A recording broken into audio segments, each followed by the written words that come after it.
Luis Quispe Candia. Él es el director de la ONG Luz Ámbar, experto en temas de transporte. Bienvenido, señor Quispe, a Exitosa Perú. Buenos días, Karina. Muchas gracias por la invitación. Muchas gracias a usted. Bueno, efectivamente el tema que se está abordando me parece que es un tema que tiene varias aristas que hay que abordarlos desde todo ángulo. Y si yo me permitiría contribuir a mi antecesor, lo último que he escuchado sobre lo siguiente.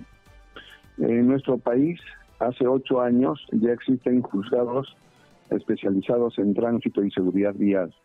Y obviamente eso ha obligado a que haya fiscalías también especializadas en tránsito y seguridad vial.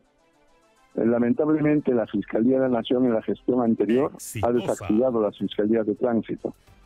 Los juzgados sí continúan. Solamente en Lima tenemos 9 juzgados de tránsito y en los otros distritos judiciales del Perú no existen jueces de tránsito ni tampoco fiscales de tránsito. ¿Por qué es importante esto? Porque el fiscal que interviene, el fiscal del Agustino, como no es especialista en tránsito, este lamentable hecho ha tipificado como lesiones culposas. La lesión culposa, establecida en el artículo 124 del Código Penal, son lesiones que se motivan en forma involuntaria porque no hubo intención de hacer daño, etcétera. Claro, y aquí está claro que sí tuvo la culpa y tuvo las ganas de hacer daño. Deliberadamente, intencionalmente atropellado. Entonces ya no puede ser un delito culposo, es doloso. O sea, si el fiscal no quiere precisarlo así, puede utilizar el mismo Código Penal para establecer el dolo eventual, es decir, en el momento del acto actuó de mala fe. Entonces, partiendo de ahí, creo que este acontecimiento de darle la libertad al señor que lamentablemente no sabemos ahora su destino, en un principio la policía ha demorado, como hace, porque lo que ha exculpado el fiscal es, la policía se ha demorado en hacerme llegar su informe y no lo ha foliado, es lo que dice en el documento.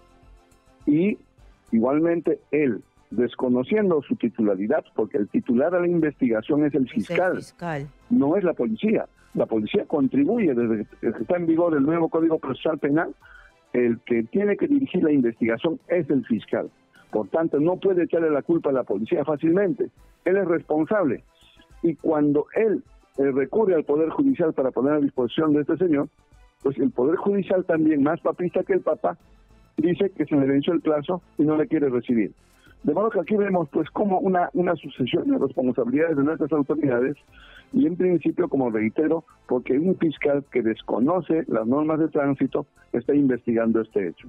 Creo que es lamentable lo que ha ocurrido en nuestro país y querer rectificar, como ya se ha dicho, acaban de presentar, el Ministerio Público ha solicitado la prisión preventiva, como el abogado, el amigo, el colega que acaba de exponer, pues igualmente eso no es tan fácil. No sabemos si estará o no estará, dónde se habrá ido este señor. Tienen que citarlo, ir con su abogado, y finalmente es un proceso distinto, nuevo, digamos, al que tiene que enfrentar. Algo que se hubiera evitado si es que el juez hubiera recibido la denuncia del fiscal en ese momento.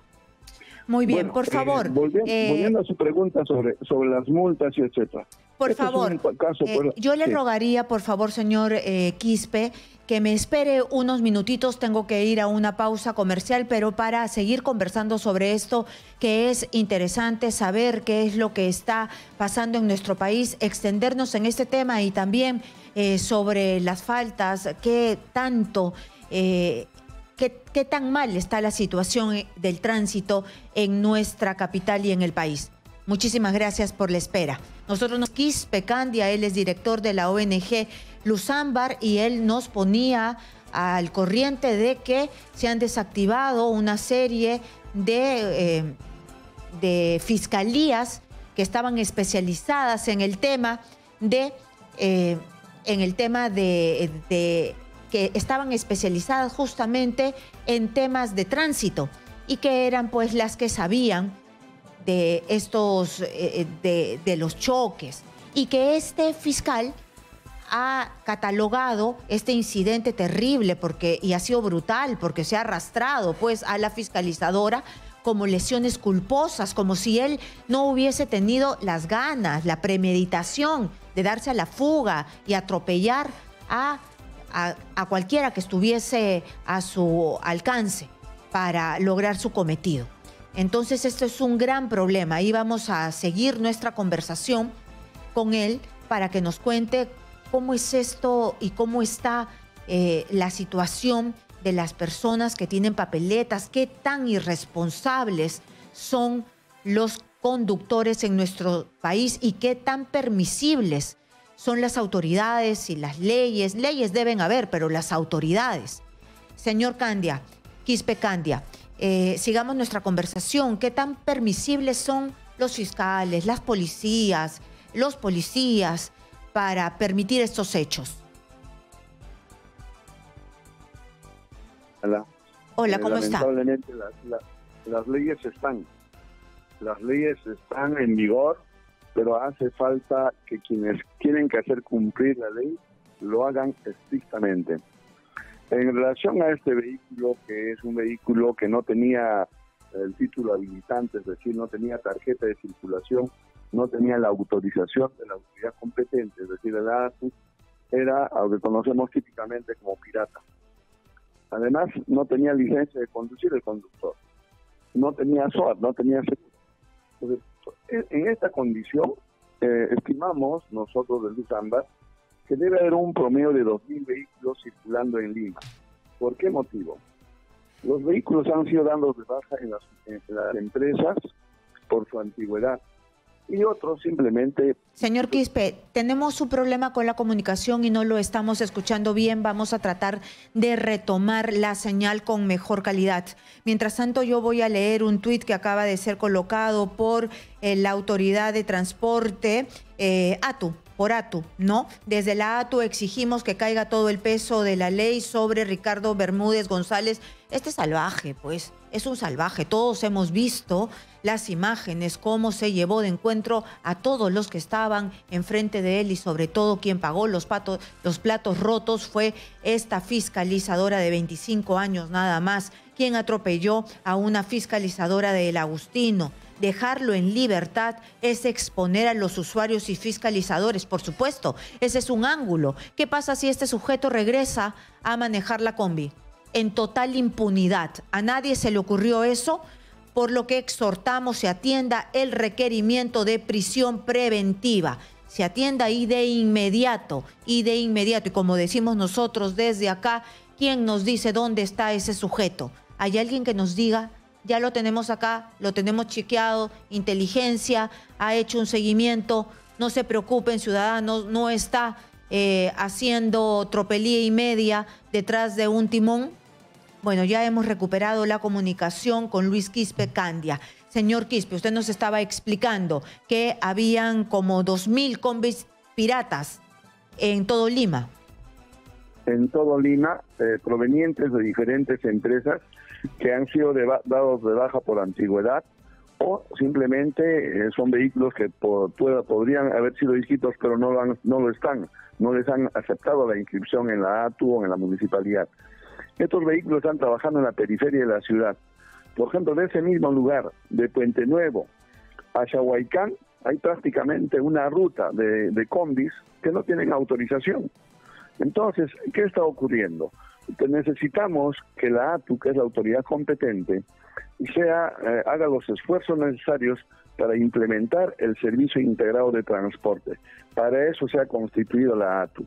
Ya tiene a su cargo el metropolitano, los corredores complementarios, la línea 1 de metro y el transporte tradicional en el que están camuflados todo este servicio irregular, informal, ilegal, tiene que desaparecer, tiene que ser erradicado de raíz. Entonces, lo que tiene que hacer la ATU es implementar el sistema integrado. Para eso, empezar a convocar a licitación los buses que faltan, a los corredores complementarios y las nuevas rutas. Eso es lo que hace falta. No va a ser posible erradicar combis y cúster en tanto no tengamos un sistema integrado, en tanto no desaparezca el sistema afiliador que tenemos desde los años 90 hasta ahora, y que las autoridades simplemente han dejado hacer y dejar pasar, y esas son las consecuencias que estamos observando. Y algo más, La propia ATU ha reconocido, o la autoridad, porque son de la autotitulación tiene 2 años, han sido atropellados aproximadamente 28 inspectores de transporte. Y de ellos solamente 9 están judicializados. Pues ahí vemos también cómo esta nueva autoridad que se ha generado en el año 2001, sustituyendo a la policía en la fiscalización del transporte, tampoco no está cumpliendo bajo las garantías que corresponde a una autoridad. Ellos son una autoridad en el transporte. Entonces, están cubiertos por las normas, pero hace falta que tengan una escuela, que sean capacitados, o que se restituya esa competencia a la policía, y la policía pues sea mucho más proactiva en el cumplimiento de esa tarea. Creo que hay que tomar decisiones de fondo en este caso, no es la primera vez ni va a ser la última, van a seguir ocurriendo en tanto nuestras autoridades no sean más asertivas en las decisiones. ¿Cuáles son las infracciones de tránsito más frecuentes para, más o menos, de acuerdo a eso, nosotros vamos sacando el perfil de los conductores más frecuentes en el transporte público para saber cómo estamos? En el transporte público las infracciones son recurrentes. El hecho, por ejemplo, de no tener el título habilitante, que es una infracción al transporte. En el tránsito, la licencia de conducir. La infracción M3, que es la infracción no tener licencia de conducir, y hay otra infracción, la M4, que es conducir con una licencia suspendida o cancelada. Eso es lo más frecuente, no tener licencia de conducir es el colmo, y llevando vidas. O tenerla cancelada, ¿Por qué? Hay miles de conductores en esa condición, porque han sido suspendidas sus licencias y siguen manejando. ¿Y por qué siguen manejando? Porque es imposible, el Estado ha dejado un vacío. El hecho de conducir con la licencia suspendida o cancelada es una sola infracción administrativa. Puede manejar 10 veces, 20 meses más, un año más, le siguen poniendo papeleta y no pasa nada. ¿Qué hay que hacer? Hay que modificar el Código Penal e incorporar en el Código Penal como delito contra la seguridad pública o el peligro común el hecho de conducir con la licencia suspendida o cancelada. Pues se tiene que penalizar esa acción como lo es en otros países. En nuestro país hace falta inclusive incorporar en el Código Penal el delito contra la seguridad vial. Nosotros desde Luz Ámbar estamos en esa tarea, desarrollando ese proyecto para incorporar en el Código Penal el delito contra la seguridad vial, de que hayan 5 actos precisos que no necesiten ser discutidos y no sean constituidos como delito. No puede ser el hecho de manejar en estado de ebriedad, simplemente sea pues un saludo a la bandera porque llega a la fiscalía la coja al principio de oportunidad y se ve en libertad. Fíjese usted, señorita Karina, en la policía interviene aproximadamente 12.000 conductores conduciendo en estado de ebriedad. No han participado en accidentes, solamente conduciendo. El Código Penal dice que si conduce un vehículo particular tiene 6 meses a 1 año de pena privativa de libertad. Si es vehículo de transporte público, de 1 a 2 años de pena privativa de libertad. ¿Cuántos conductores están en la cárcel por manejar borrachos? Ni uno solo, ni uno. ¿Por qué? Porque los fiscales acogen al principio de oportunidad.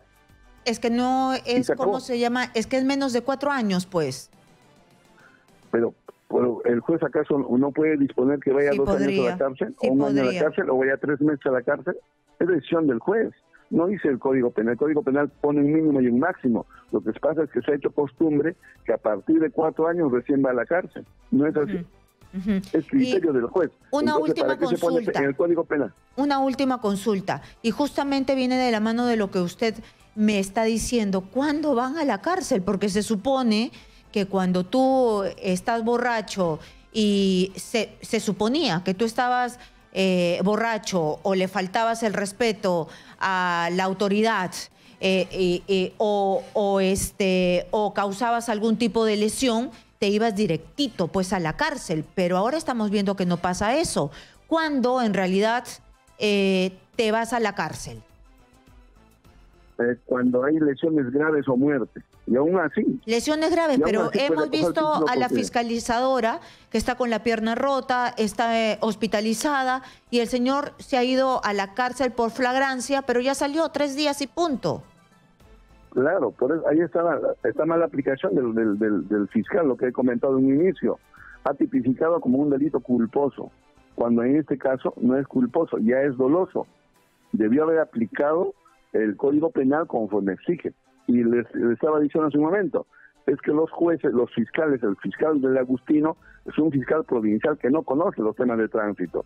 ¿Qué es lo que pasa? En el Código Penal, tanto en el artículo 111 que habla del homicidio culposo y el 124 que habla de las lesiones culposas, al final enuncia que también incurre en ese delito, dice la inobservancia de las reglas técnicas de tránsito, nada más.